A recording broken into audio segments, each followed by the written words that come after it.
It's my privilege this afternoon to welcome you to the fourth SIMONS Symposium, which is a part of our work at the 61st Conference under the title Revisiting the Russell-Einstein Manifesto for Humanity's Sake, Paths Toward a Nuclear Weapon-Free World.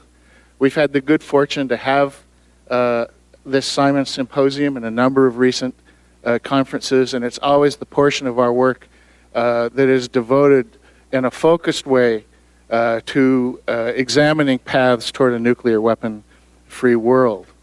To open our SIMONS Symposium, it's very appropriate that we have Dr. Jennifer Simons, who's the president of the Simons Foundation. But Dr. Simons is also an expert and an involved professional in her own right. She has more professional involvements in these matters than I have time to list, but among other things, she teaches at Simon Fraser University in Canada. She's been part of the International Advisory Board for the Center for Non-Proliferation and Disarmament at the Australian National University. She's been a founding partner of Global Zero. She's been a past member of the Canadian delegation to NPT review and preparatory conferences. So she brings to us both a generosity that has made possible portions of our work and an expertise and a commitment that means that she's actually, in her own right, a member of our community. Jennifer, the floor is yours.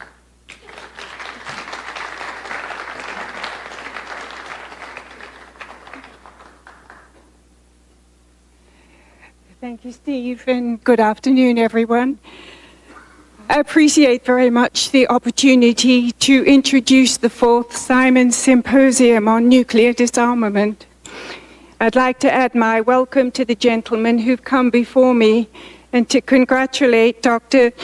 Tatsuyo Suzuki, the chair of the Organizing Committee, and Professor Paolo Cotta-Ramoncino, Sandy Butcher, and the team of Pugwash Conferences, who in collaboration with the Nagasaki Prefecture, Nagasaki City, and Nagasaki University have organized the 61st Pugwash Conference on Science and World Affairs. This is my first visit to Japan, and I would like to express my heartfelt sorrow for the citizens of Nagasaki and Hiroshima who suffered from what can only be called crimes against humanity, and to also express my sincere admiration for the resilience of the people of Nagasaki and Hiroshima who've rebuilt their lives in their cities after an event so catastrophic and abhorrent it should never have occurred. We must ensure that atrocities such as the bombings of Hiroshima and Nagasaki, both violations of international humanitarian law, under any circumstances, never happen again. In today's SIMONS Symposium, we will revisit Pugwash Conference's foundation document, the Russell-Einstein Manifesto for Humanity's Sake, and its call for the renunciation of nuclear weapons. And we shall also explore paths towards a nuclear weapon-free world. The signatories of the 1955 Russell-Einstein Manifesto speak on behalf of members of the species man whose continued existence is in doubt, and state that people scarcely realize in imagination that the danger is to themselves and their children and to their grandchildren. 60 years later, the truth of both statements remains unchanged. The immense danger of nuclear weapons and the catastrophic consequences of their detonation are little understood and are rarely thought about in the public realm. This continues to be a most difficult message to get across. The general public does not understand that nuclear weapons did not disappear at the end of the Cold War, that they are not weapons of war, that they are weapons of extinction and, if used in a war, of suicide. there remains a great need to educate the general public. In the 1980s, 5 million Europeans marched in protest against the deployment of US weapons on their soil. There was a 1 million march in New York to protest the buildup of the US nuclear arsenal. These numbers stunned President Reagan and caused him to propose eliminating nuclear weapons. Even with 21st century communications mobilizing technologies today, it has not been possible to draw numbers enough to make such a statement in order to further the issue of nuclear disarmament. The protests, for the most part, take place in cyberspace.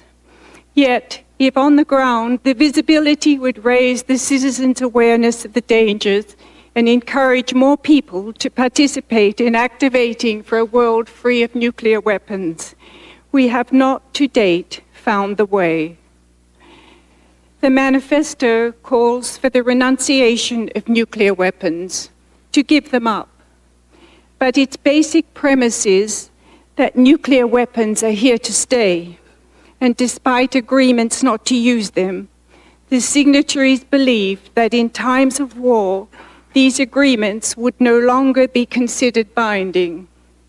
For this reason, as the only solution, the manifesto calls for the abolition of war, and is in essence a pessimistic document that accepts that the genie cannot be returned to the bottle.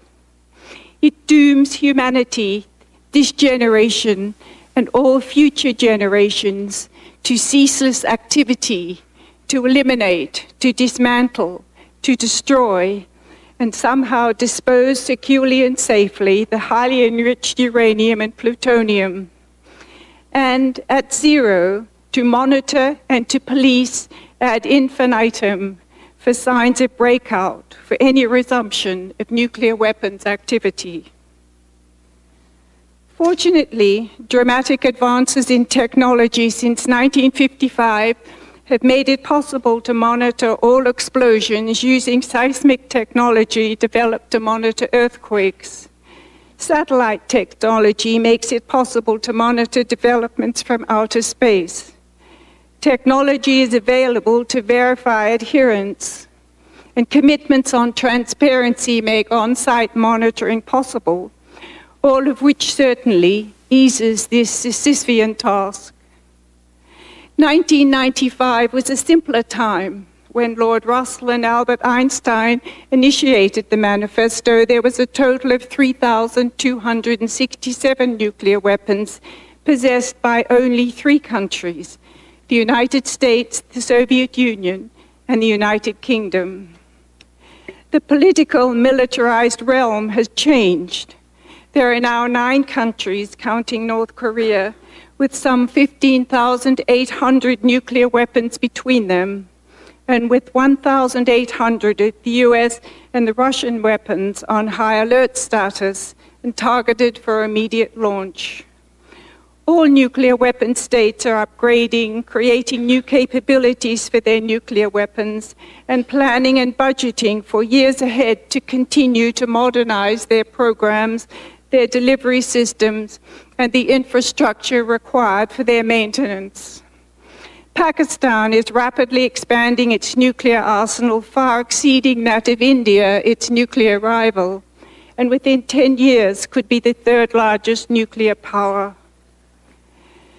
The aspect of the manifesto which attracts most attention is the call from human beings to human beings to remember your humanity, thus to act morally and ethically, to reflect on the responsibility for all life and the responsibility to act solely according to this dictum, thus relying on the goodwill, the goodness, the ethical and moral nature of humans. But can the humanitarian prospect transcend the mistrust, the fear, the blinkered single-mindedness of the forces of political, military, and economic might? A moral sense was demonstrably absent in the war planning department during the Cold War, when decisions were made on how many million deaths it would take to deter the enemy. Morality, though, has always been a nascent aspect following the atom bombings of Hiroshima and Nagasaki. From the beginning, the bombings were surrounded by secrecy, guilt, and shame, hidden by censorship, and fear that the true story would destroy the myth that the weapons were used to end the war and to save lives, and the myth of the goodness of the American prospect. Those who knew the truth of the bomb's catastrophic consequences, the scientists, the military commanders, the veterans, did suffer from feelings of horror, guilt, shame, and remorse, and many became active agents for their elimination. A moral prohibition on the use of nuclear weapons does appear to exist. Because of the abhorrent, devastating consequences, it is too horrifying for those responsible for the nuclear button, the heads of states and those in the military, those who would bear the burden of responsibility for their use. In the 70 years following the bombings, there have been occasions of near use, accidental use, and many accidents. But no nuclear weapons have been used in wars since Hiroshima and Nagasaki. It appears, therefore, that there is an unofficial moratorium. This situation, however, is not acceptable to those who understand the dangers, nor is it acceptable to the non-nuclear weapon states. And for the first time, the moral, humane dimension is gaining traction. 65 years after their use, language was accepted in the 2010 Nuclear Non-Proliferation Treaty final document on the catastrophic humanitarian consequences of any use of nuclear weapons. And since then, 158 of the 193 United Nations member states are actively moving forward the elimination of nuclear weapons as a moral issue, rather than the political, economic, technical reasons that went before. And 119 states signed the Austrian government-initiated Humanitarian Pledge, raising to conscious awareness the Russell-Einstein Manifesto appeal to remember your humanity, and forging a commitment to cooperate in efforts to stigmatize, prohibit, and eliminate nuclear weapons. Whether the outcome will result in a ban or a convention remains to be seen, because the states that have the weapons call the shots. And while we sit around and wait for the nuclear weapon states to suffer a crisis of conscience, humanity is in danger from the possession, the very existence of these weapons. Nuclear threats appear to be intensifying and multiplying. The world has changed radically since we convened 2 years ago in Istanbul. At this time, there was optimism that the Israel and Palestine peace process would have a successful outcome, and optimism that the Iran nuclear negotiations would succeed and the Middle East states could move forward to establish the zone free of weapons of mass destruction.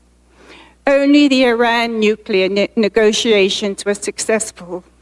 In the following year, 2014, the Israel-Palestine talks collapsed, and Israel and Palestine are enduring another escalating wave of violence. And also in 2014, ISIL changing its name to ISIS, declared a caliphate in parts of Iraq and Syria and is waging a barbaric war to secure this territory. As well, in 2014, President Putin intervened in the Ukraine and annexed the Crimea, straining to the extreme relations between Russia and the United States and Russia and NATO. President Putin, flaunting his nuclear option, Russia's military's provocative incursions into NATO members' territory, and both Russian and US combat jets in the air in Syria create the very real danger of a nuclear incident, which by miscalculation or design could lead to a nuclear exchange. The return to Cold War-like postures on the part of Russia and the United States and Russia and NATO, and the current chaotic situation in the Middle East are detrimental to any achievements of the arms control regimes. One of the consequences of this estrangement is the breakdown in intelligence sharing and cooperation that played a part in ensuring the security of Russia's fissile materials and warheads, which Al-Qaeda and ISIS have been attempting to acquire, aided by the Russian mafia engaged in smuggling of nuclear materials. And Russia's surprising intervention in Syria fans the flames of the current friction between the United States and Russia and is a complicating factor in furthering the creation of a weapons of mass destruction-free zone in the Middle East. Following the success of the nuclear negotiations, Iran has showed it is prepared to take the lead in this and has called for the expansion of Iran's new commitments from Iran to a zone that encompasses the whole Middle East. However, the new Russia-Iran-Syria troika backing the Syrian government is greeted with hostility and suspicion by many Middle Eastern states as well as those in the West, and is detrimental to Iran's leadership role in a Middle East zone free of weapons of mass destruction. This new troika will also jeopardize the growing rapprochement between Iran and the United States and will hamper normalization of Iran's relations with the West. These escalating political and military actions, when added to the already alarming risks from accidental, malicious or mistaken launch, cyber attacks to command, control and warning systems which may be inadequate or have even failed, raise the level of danger to new heights. The need is urgent to undertake measures to alter this perilous situation. Global Zero is actively engaged in initiatives to reduce and ultimately eliminate the risks to humanity incurred by the possession of nuclear weapons and has a comprehensive plan of action with concrete measures to address the nuclear risks we face today. The Global Zero Nuclear Risk Reduction Commission's plan, with practical steps for de-alerting nuclear weapons, has received wide acceptance and support from governments interested in furthering its recommendations. Global Zero is also in the process of forming a commission on Asia-Pacific security and nuclear risk reduction. And this commission will build on previous work on nuclear risk assessment and risk reduction measures. These substantial objectives for lowering the threshold and ultimately removing the threat of an accidental or malicious detonation include analysis and concrete recommendations for cybersecurity for the nuclear command and control systems. Action on these recommendations will draw us back from the brink of a catastrophic event. Bruce Blair, co-founder of Global Zero, is here and chairing the first panel, and I know he would be pleased to provide more information on these commission's analyses and recommendations. Every effort must be made to end the estrangement between Russia and the West, to restore the former post-Cold War cordial working environment so that engagement on the elimination of nuclear weapons can return to the forefront of relations between the United States and Russia. Ways must be found to encourage President Putin to take up President Obama's 2013 Berlin Overture to engage in negotiations to reduce the two countries' nuclear arsenals to 1,000 deployed strategic weapons each, a step on the path to zero, which will cut the arsenals by half. Humanity is at great risk from a nuclear detonation.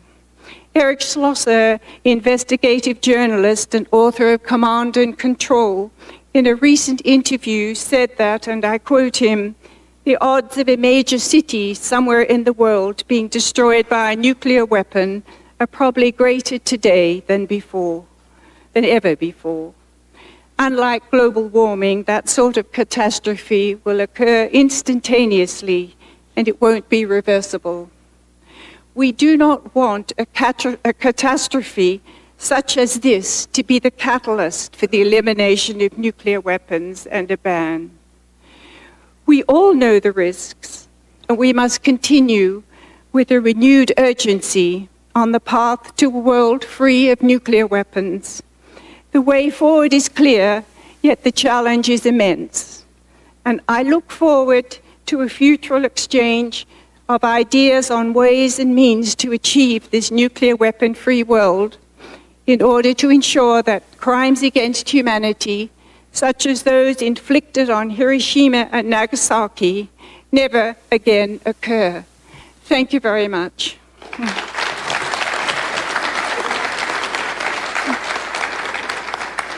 Good afternoon, everyone. I'm Bruce Blair of Princeton University and Global Zero, and it's my great pleasure and privilege to chair this session on the humanitarian impacts of nuclear weapons.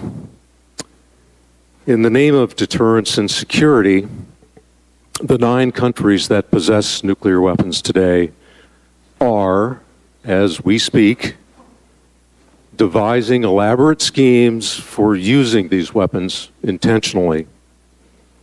Options are being developed that could kill tens to hundreds of millions of people. Options are being created that would pressure leaders to make launch decisions in less than 10 minutes. Command systems are being streamlined to speed up launch authorization and implementation. Today, a launch order is the length of a tweet, and it can be executed in 1 minute. And the weapons themselves are being configured with shorter and shorter fuses. Those in silos are armed, fueled, loaded with wartime targets, and they will fire instantly upon receiving a short sequence of computer signals. In preparing for these and many other options and operations, the nuclear countries, in the name of preventing a nuclear war, are actually running significant risks of causing the use of nuclear weapons, either by design or by accident. Thank you. They're running myriad risks of accidental detonations, of unauthorized use, of mistaken launch on false warning, of miscalculations and crisis escalation that spins out of control, and of weapons falling into the hands of terrorists.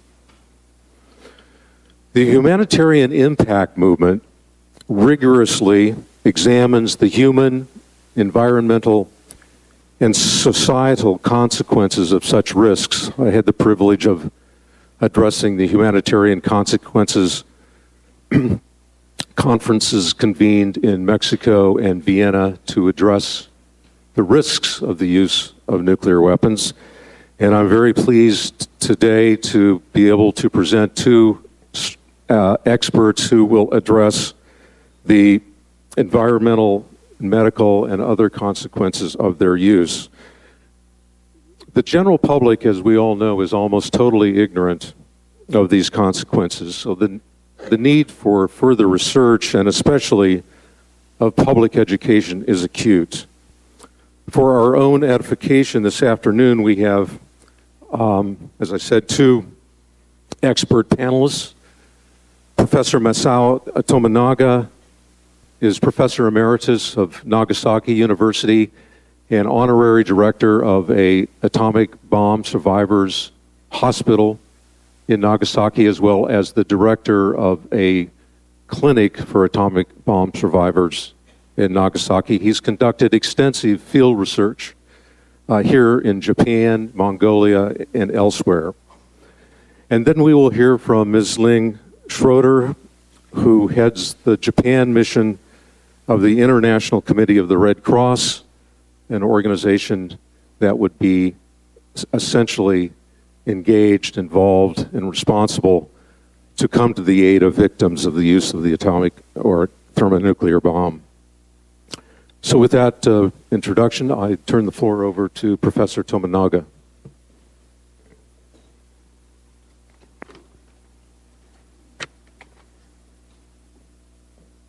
Dear all delegates, it is my great honor as a medical scientist engaged in research on atomic bomb health effects to have such an opportunity to report about facts that immediate DNA damage induced by atomic bomb detonation is responsible for the lifelong health effects such as leukemia and cancers. At the time of Nagasaki bombing on August 9, 1945, I was a 2-year-old boy. I later became a medical doctor after graduated from this Nagasaki University School of Medicine in 1968.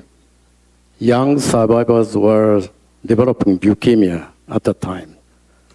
This pushed me to study about the late health effects of atomic bombs and dedicate my doctoral life for the care of survivors who suffered from those diseases.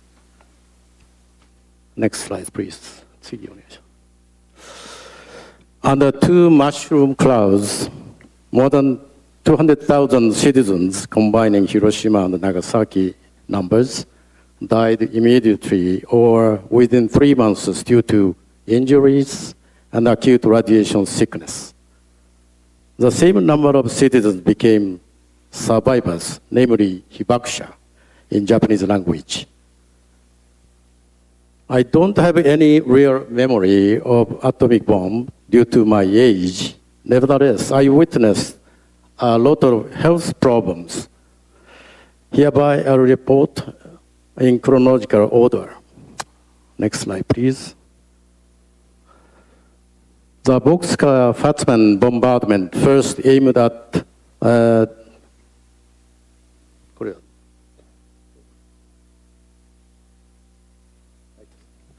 here, original point, target, 500 meters above this bridge.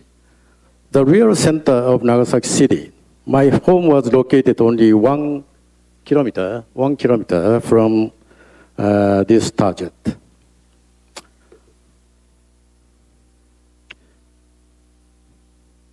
This photo is actually the last one of beautiful Nagasaki City taken few days before bombing.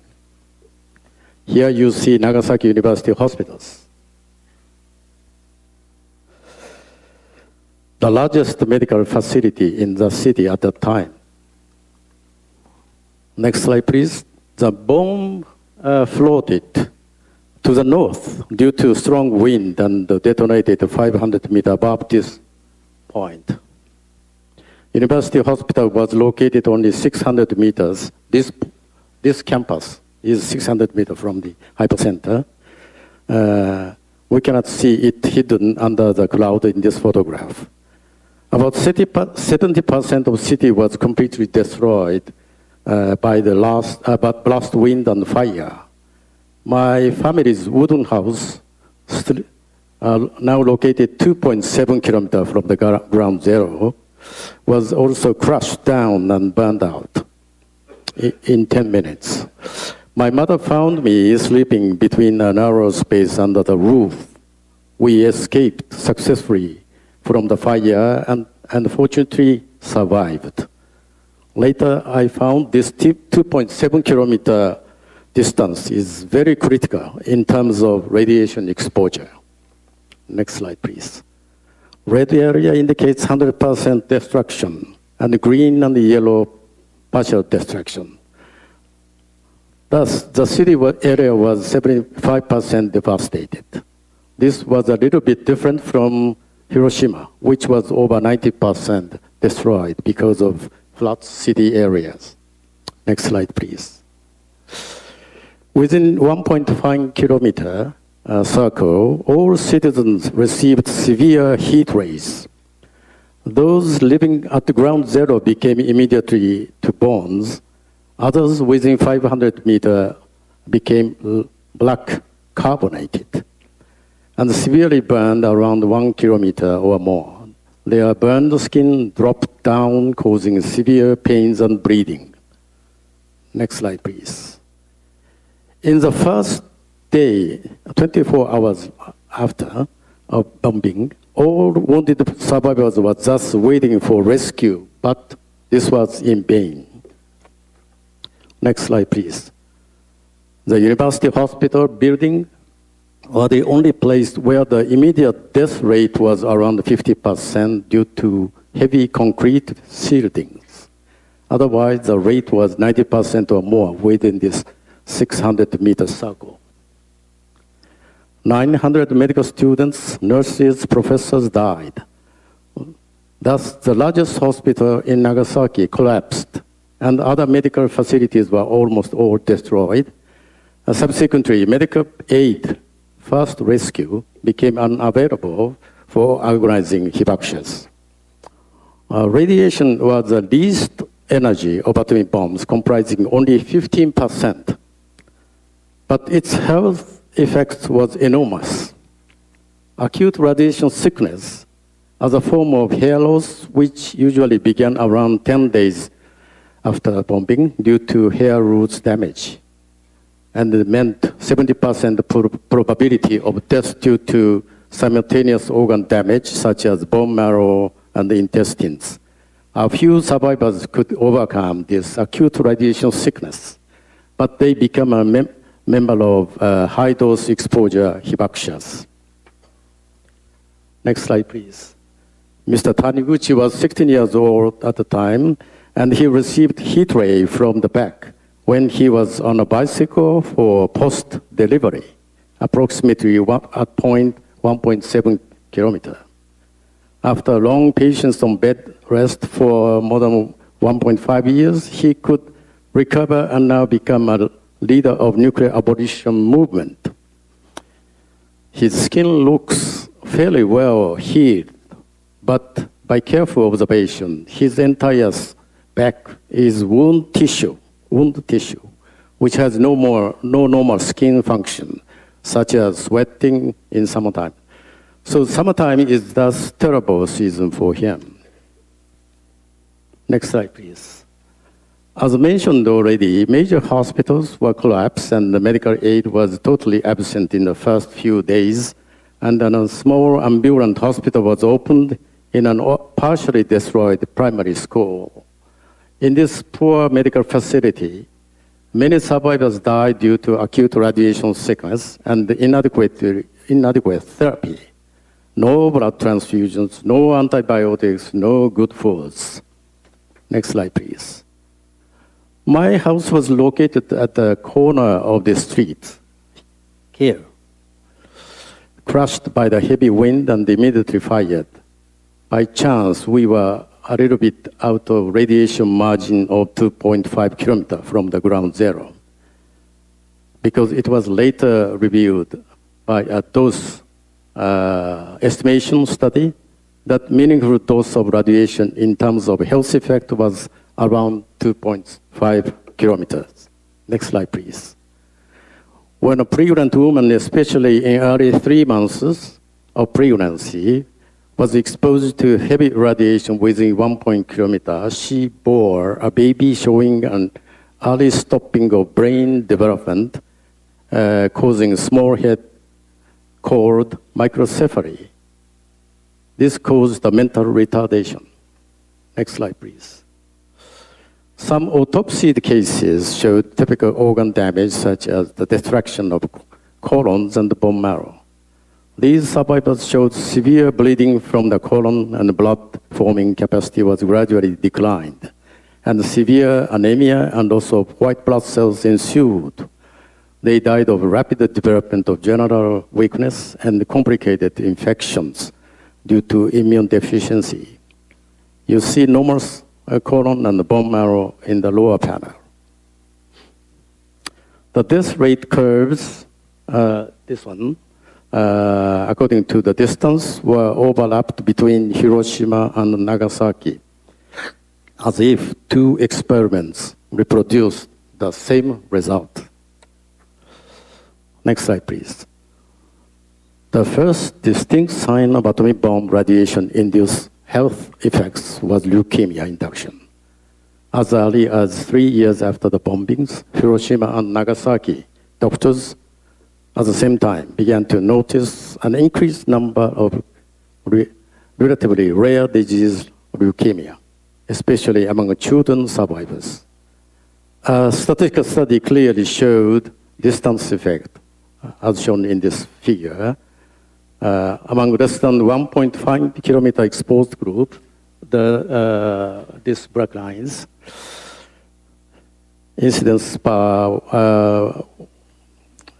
100,000 was calculated 4 to 5 times higher than less than 10 kilometer survivors or non-survivor controlled citizens. When this fact was released on media, the survivors' daily living turned off of anxiety about leukemia occurrence. This is a kind of fear. The leukemia increased for more than 10 years, then gradually declined around 65. Next slide, please. In 1980, summary data on the dose relation with excess leukemia cases among survivors was determined based on the dose calculation system developed in 1965 and revised in 1980. This is based on 1980 dosimetry. The curve is clearly an exponential one. The higher the exposure dose, the larger the leukemia excess. This figure is a scientific evidence of leukemia induction by atomic bomb irradiation. As low as 200 millisievert, this point, began to show excess cases. Next slide, please. When the leukemia excess gradually declined, doctors began to notice an increased number of survivors who developed solid tumors, namely cancers. Various organs were involved, reflecting multi-organ exposure due to massive instantaneous exposure of a general body of Hibakushiras to radiation. In 1990, the summary dose response was calculated as shown in this figure. Clear linear relationship was observed. Again, 200 millisievert was the start of excess cases, this point. Next slide, please. Moreover, recently we are observing increasing number of short distance survivors who developed not only first but also second or third cancer of different organs. Next slide, please. The most recent phenomenon is an increase of new blood disorder called myelodysplastic syndromes, abbreviated MDS. This is leukemia-related blood disorders previously called pre-leukemia. MDS patients usually shows slowly progressive declining of blood cell production, finally leading to death, or many transform to acute leukemia. Thus, MDS can be called a second type of leukemia, which is prevalent among the elderly populations. Most of the patients with MDS are, at the time of bombing, less than 10 years. Now they are older than 70. It is thus amazing that the second wave of leukemia excess began when young survivors with age less than 20 years at the time of bombing now became age 60 or more. A clear linear dose response was again observed very recently. Next slide, please. Hereby, I would summarize the time trend of cancers and leukemia among survivors since 1945 detonation. As already said, we observed two waves of leukemia. in early phase and extremely late phase. MDS and the leukemia from MDS are now continuing along with persistently elevated excess of solid cancer. Solid cancer is persistent.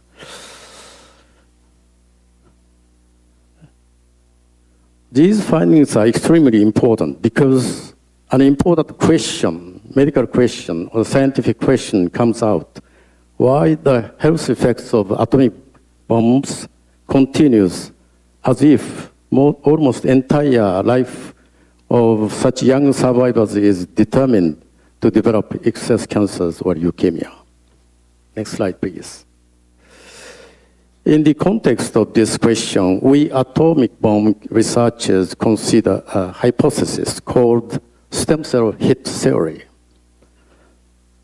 Stem cells are existing all organs. Our organs contain stem cells as a small population, but these cells are vitally important to maintain organs for whole life. The stem cells provide continuously mature organ cells to exert the respective functions such as blood cell formation by bone marrow and mucosa formation by intestines. When such stem cells are heavily irradiated, their cell DNA, here is the DNA double strand chain, as destroyed severely, that new mature cell production is depressed and disappear, leading to organ failure. Stem cell damage leading to whole organ damage. This was a mechanism of acute radiation sickness leading to survivors' death in early after atomic bombing. When the radiation dose is lower or moderate, the stem cell injury is incomplete, so that many stem cells could survive, but carrying radiation-induced DNA damage. This leads to gene abnormality, namely mutations. This process is called genetic instability. Experimental radiation biology studies clarified that this instability is the early steps of cancer induction. Taking several decades, real cancer genes, such as abnormal fusion genes in leukemias, as illustrated in the lower panel, fusion genes like this. Two different genes combined, leading to a clinical onset of cancer or leukemia. In germ cells, such as sperm and ova are damaged, germ cells damaged at their DNA transgenerational effects may cause cancer or leukemia among hibakusha children, called hibakunisei in Japanese language. Recently, such an effect was suggested from a Hiroshima University study for childhood leukemia in early period of 1950 to 60. This finding is now under intensive confirmation. Next slide, please. I must add another aspect of long-term effect of atomic bomb. That is a psychological problem frequently observed in survivors. This lady suffered from severe face burn by the heat ray. She lost many family members and herself lost a chance of marriage, spending a lonely life. Her facial skin looks fairly well recovered, but the skin is not real skin, but wound tissues, as Mr. Taniguchi's back. These survivors with continued radiation atomic bomb related to injuries have profound, everlasting psychological damage. Some hibakushas actually lost living well and committed suicide. Next slide, please. When employing WHO scoring system to detect psychological damage, especially in a population-based investigation, we could detect high scores among short-distance survivors, less than 2 kilometers, very high, more than 10, score 10. The high score means mental disturbance. Some of them are diagnosed as having severe depression or post-traumatic stress disorder, PTSD, it is very difficult to counsel their mental conditions. Atomic bomb experience was so horrible that a cure from such mental damage was usually impossible. In conclusion, I would end my talk now by concluding that the atomic bombs are gene-targeted weapons, of which radiation immediately causes DNA damage that eventually induces leukemia and cancers during the entire life of Hibakusha. Psychological effect is also long-lasting and profound. I'm confident that all of you agree with this conclusion from my talks. As I reported, the fundamental nature of nuclear weapons is anti-humanitarian weapon from medical point of view. Nuclear weapons are kind of pandemic disease in medicine. The only effective treatment for this disease is abolition of these weapons. Thank you for your attention.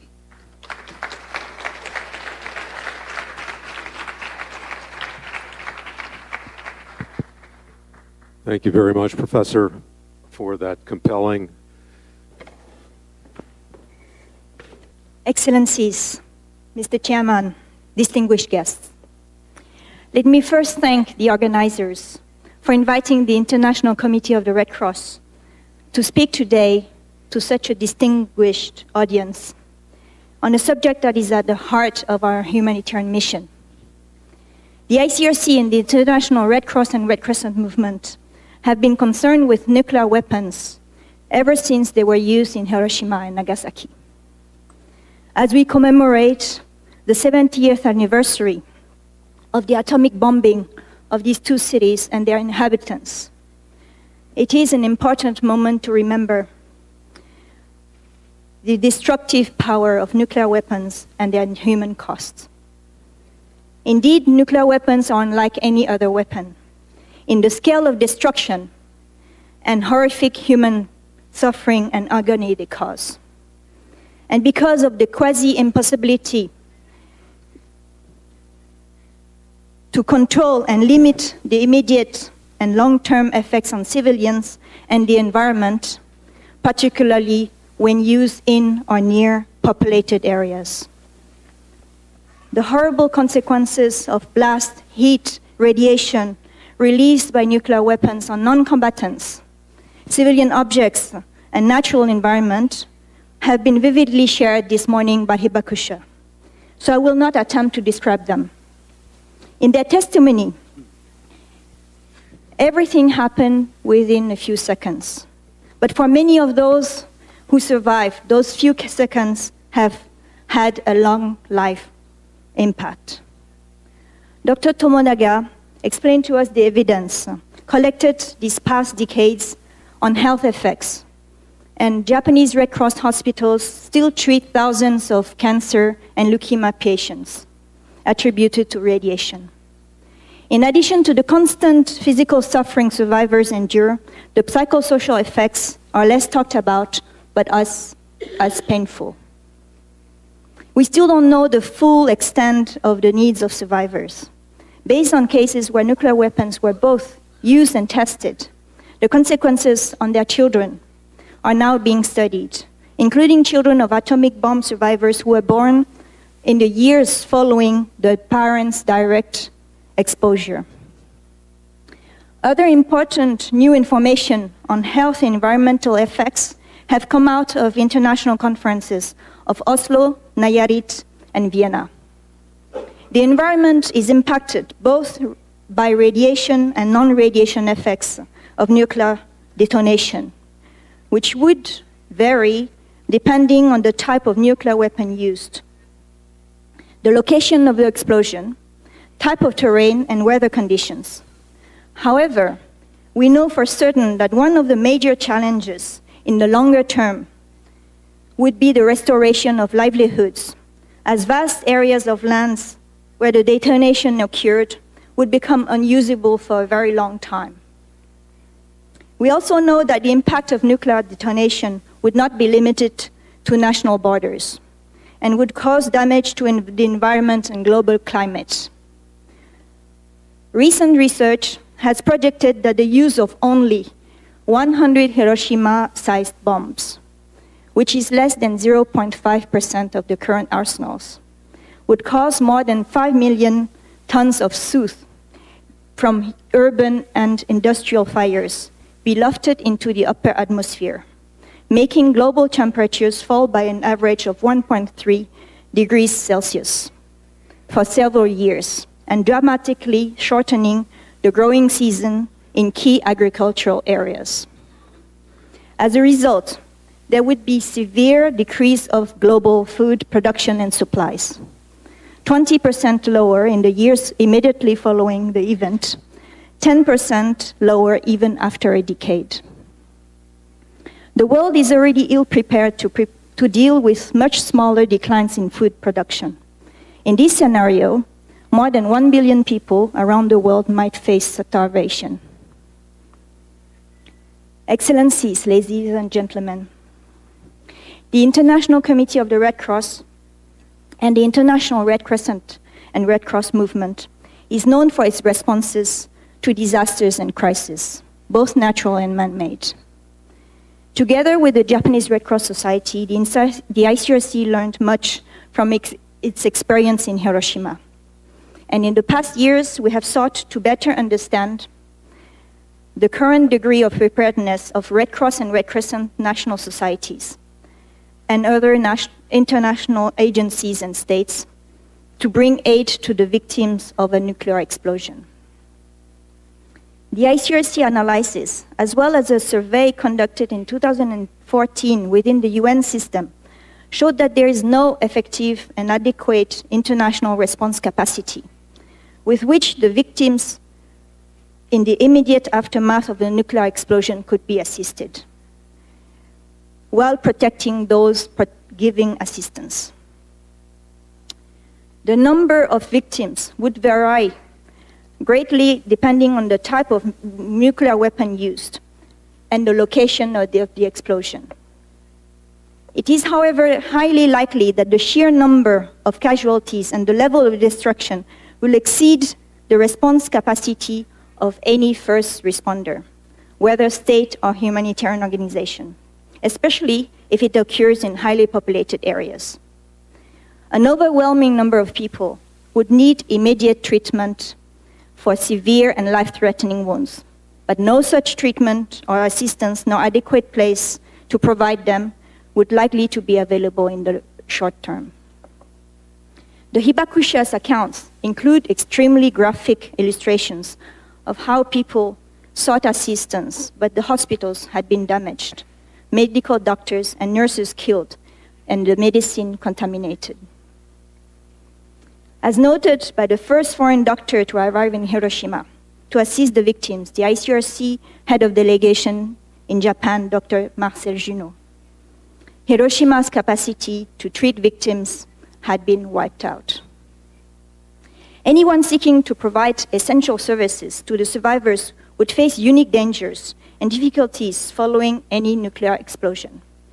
And the inability to safely access the affected area would further hamper any rescue operation.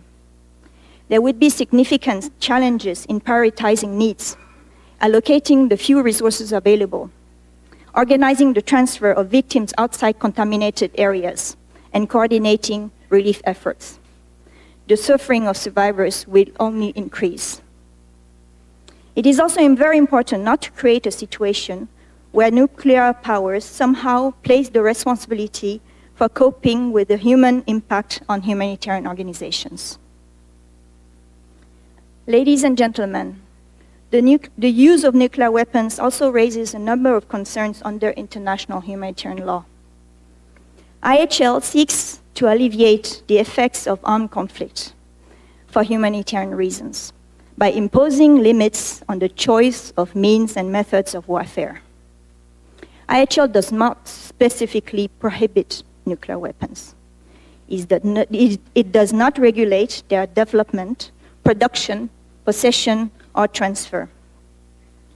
But the use of nuclear weapons, as the use for any other means of warfare, is regulated by the fundamental principles of IHL applicable to armed conflicts. These rules are, firstly, the rule prohibiting indiscriminate attacks that requires the parties to distinguish at all times between combatants and non-combatants, and between civilian objects and military objectives. According to this rule, weapons that are not or cannot be directed at a specific military objective or that have effects that cannot be limited are prohibited.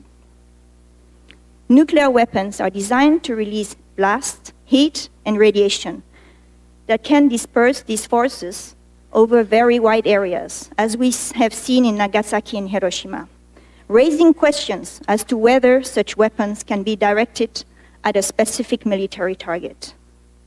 Furthermore, given the variety of factors influencing the effects of nuclear weapons, it would probably be not possible to control or limit the consequences on civilians and civilian objects, as required by IHL.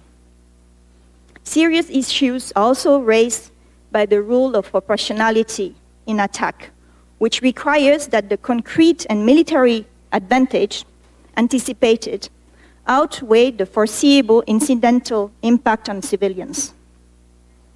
The ICRC's views is that the party intending to use nuclear weapons would have the responsibility to take into account not only the immediate deaths, injuries, and damages, but also the foreseeable long-term effects of exposure to radiation. The obligation to take all feasible precautions in attack requires that in the conduct of military operations, constant care be taken to minimize incidental loss of life, civilian lives, injuries, and damages. This obligation would also require to assess the immediate and long-term consequences on life and objects. Finally, under the customary rule on the protection of the natural environment, any decision to employ nuclear weapons must be done with due regard to the potential impact on and damage to the environment. The ICRC was already questioning the lawfulness of atomic weapons and calling on states to reach an agreement banning their use less than 1 month after the bombings of Hiroshima and Nagasaki. In 1996, in response to the International Court of Justice, the ICRC concluded that it is difficult to envisage how any use of nuclear weapon could be compatible with IHL. These doubts have only strengthened with evidence that has emerged since. To the ICRC's views, with every new piece of information about the health and environment effects of nuclear weapons, and the absence of an adequate assistance capacity in most countries, we move further away from any hypothetical scenario where the use of nuclear weapon would be compatible with IHL. Ladies and gentlemen, the hour is one of great concern. Yesterday, for the very first time, the President of the ICRC and the UN Secretary General made an unprecedented joint appeal to states and other actors in armed conflict, engaged in armed conflict and other situations of violence, to respect and protect the principle of humanity, mirroring a deep worry in both institutions. As the world has entered a new era of armed conflict, there are greater in complexity and number of actors, longer in duration, wider in their regional impact, broader in tactics and weapons used, and above all, more atrocious in the human suffering they create. The ICRC considers that the risk of the use of nuclear weapons occurring are real, and that the lack of progress in this field increases the risks. We're also convinced that the adequate fact-based information about the catastrophic humanitarian consequences of nuclear weapons is available. We expect these concerns to be taken seriously by political leaders, and that they reassess these weapons in legal and policy terms. States should commit themselves now to translating international humanitarian law and the fundamental principle of humanity into meaningful action. I thank you for your attention.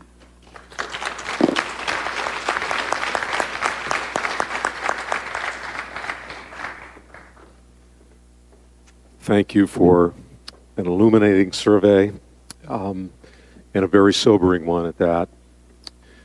I think we probably could take 5 minutes or so for Q&A and comments, even though we are cutting into the break technically. So please, let's begin over here, and then Rebecca, and then we'll come over here.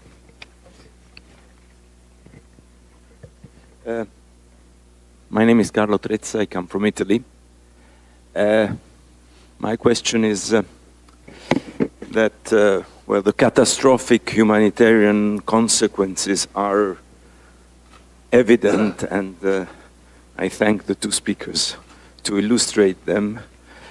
Fortunately, there have been only 2 instances in which this happened, but if you switch to nuclear energy, then there have been some other incidents coming from the use of the civilian use of nuclear energy, and I refer in particular to Fukushima and Chernobyl. How can you compare and have these 2 Fukushima and Chernobyl incidents added to your knowledge about especially the sanitary consequences of nuclear energy in general terms? Thank you.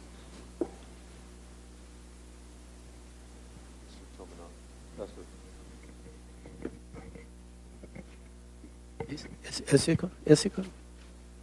What did you say last? Yes. The evidence, the accumulation of evidence, is the accumulation of evidence sufficient based on 2 cases? 2 cases. Yes. Nagasaki and Hiroshima. What additional evidence is shedding light on the issue of the consequences? Yeah, the consequence of real atomic bombings, the use of nuclear weapons,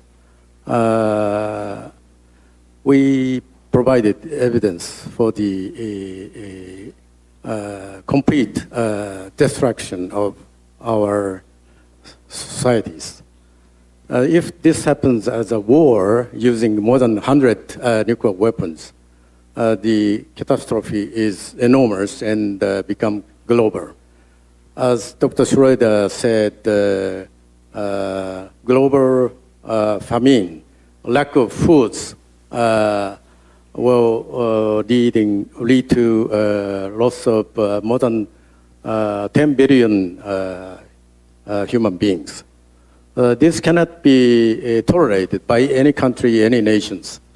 So the consequence of atomic bomb use of nuclear weapons is obvious, without question.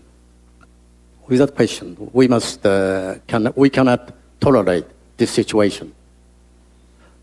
The only solution is, as I said and Dr. Schroeder said, the elimination of nuclear weapons. Okay? Thank you. Rebecca? And then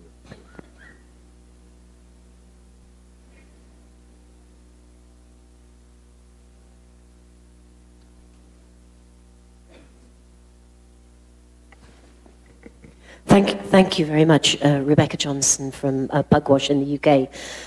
And I want to thank you very much for this symposium. And we heard very eloquently from Professor Tomonaga about the evidence, and it's really been piling up, and of course you informed the Humanitarian Impacts conferences of this as well. And I also want to thank Lynn Schroeder for talking about the broader legal context that faces us here, and particularly for reminding us of both the Red Cross's, the ICRC's attempts to get nuclear weapons prohibited back in when they were first used in 1945, and the continuing work of the Red Cross in prohibiting inhumane weapon systems, and acknowledging that the hypothetical scenarios for the use of nuclear weapons not going against international law are increasingly difficult. So my question really is about the legal gap for the prohibition and elimination of nuclear weapons. You acknowledge that there is no clear international law that prohibits the use, the deployment, the production, the stockpiling, the transporting of nuclear weapons, all the activities associated with the use and threat of use of nuclear weapons. There are only the embedded non-proliferation, which 9 countries have either developed and carried on developing nuclear weapons as nuclear weapon states, or the 4 countries that never joined and say it doesn't apply to them. So my question for both of you is, do you think there is a legal gap? Do you think that a treaty to prohibit and require the elimination of nuclear weapons would be a useful next step or a useful step towards getting the Okay, Rebecca. getting the verified elimination of the current 9 nuclear arsenals actually implemented? Thank you. We're going to take just a couple more questions, and then we will leave it to the I should have said panelists. 121 countries have signed up to that, and I'd like you to comment on that.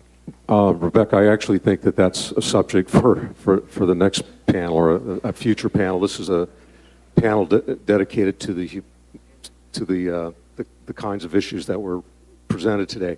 Let's take a couple more questions, and then we'll kick it back to the panelists. Let's go over here. Okay, I'm still Bent Natvik from the Norwegian Pugwash Committee. We are in a hurry. Tomorrow, or best case on Tuesday, there will be 4 resolutions in the UN system related to this. And Norway was the first to have this meeting on the humanitarian consequences of nuclear weapons. And Norway is not supporting, seems it to be, not any of these. And I want a strong message from the Pugwash community saying that one should support these messages, taking the consequences of the humanitarian sides of nuclear weapons. And we're in a hurry. The leadership here should sit down straight away and write it, send it to the UN system. And then Norway will be in trouble. Thank you very much. Thank you. So maybe one more comment or question, and then we will wrap this session up, I'm afraid. Okay, right here.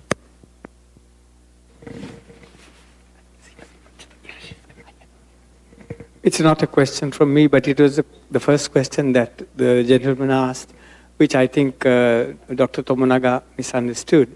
So let me explain the question in Japanese, and perhaps Dr. Tomonaga could answer it, because I think it's an important question. The question was, we do have had civil nuclear accidents in Fukushima, Chernobyl, and so on and so forth. Would a study of the medical impacts on human health of those cases be useful to further the kind of work that you have already done on the atomic bomb victims? 先生の方でありみた原発事故 Chernobyl to the accidents occurred in the Fukushima and Chernobyl. From those accidents and the health impacts and from those incidences could be actually well, you have fixed upon the atomic bomb survivors, but probably you will be able to further promote, further extend your research from the result from the incidents of Chernobyl and Fukushima. Sharing the results obtained from atomic bomb survivors with Fukushima residents who are exposed to rather low dose of radiation due to Fukushima Daiichi nuclear power plant accident. Still, situation is moving. We specialists, medical specialists, cannot conclude whether real health effect will occur among such low dose exposure groups. This is a big medical issue. So far, at this moment, it is too early to conclude. So we are carefully observing Fukushima residents now. I think it takes at least 4 or 5 years more to draw some conclusions. It is too early to say the conclusion. I think there's also a body of evidence that the professor has studied that's based on all of a lot of the atmospheric nuclear testing, particularly at Semipalatinsk and elsewhere. So there is an extension. I think we've run out of time, but I just wanted to mention that there's additional evidence beyond the cases we've just been discussing. Any final thoughts or comments, responses? Please, if you do. Yours. Okay. So thank you very much. Let's please give the panelists a